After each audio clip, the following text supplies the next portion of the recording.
We're in chapter 2 of Ruth today after opening up this wonderful little book in a pretty sour note, seeing that Naomi and her husband Elimelech had gone to Moab trying to escape a famine, stayed there for a decade.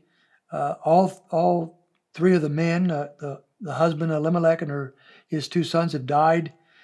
Naomi now has come back home to Bethlehem and has brought Ruth with her. Ruth, matter of fact, refused to leave her. So everything we hear about Ruth is commendable.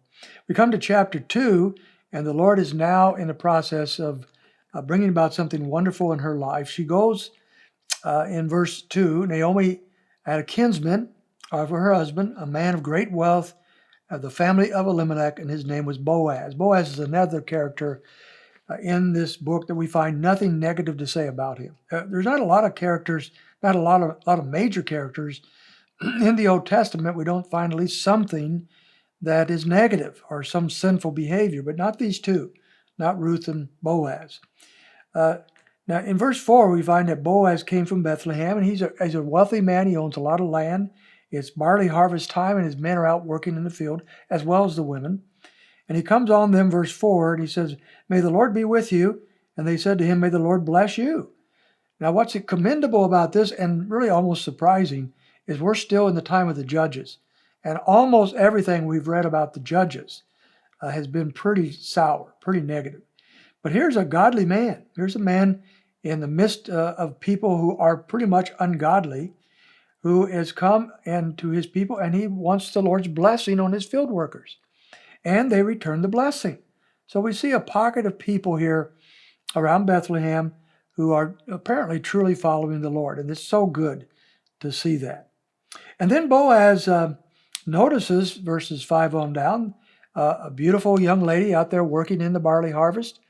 Naomi has sent Ruth to harvest grain at this time. It was one of the provisions of this Old Testament law, Deuteronomy 24:19, for example, that the Lord would make provisions during the harvest time for the poor people to go in and harvest leftovers, things around the edges of the fields and so forth, so that they could sustain themselves. That was kind of a part of the welfare program of Israel. And notice that they didn't harvest it for them and give it to them. They had the people come and work for it. So Ruth is following the letter of the law sent out by Naomi. She comes and she works hard. And she's in the field harvesting this barley when Boaz sees her and wants to know who she is, and he finds out she is Naomi's daughter-in-law, and he's heard about her. So he says in verse 8, he says to Ruth, "Listen carefully, my daughter. Do not glean in another field. Furthermore, do not go on from this one, but stay here with my maids. Let your eyes be on the field which they reap, and do not go after them. Indeed, I have commanded the servants not to touch you. When you're thirsty, go to the water jars and drink from what the servants draw." He is going to take care of her. He sees her. He knows what she's done. He knows what kind of woman she is. And so he steps up to protect her from any danger because, after all, a single woman out in the fields, surrounded by who knows what, could be in definite danger of abuse. Well, he's going to protect her. He's also going to give her water. He's going to feed her later on. And she wants to know in verse 10, "Why have I found favor in your sight that you should take notice of me since I'm a foreigner? Why is it that you care? Why are you taking care of me?" And Boaz says, "All that you have done for your mother-in-law has come to him."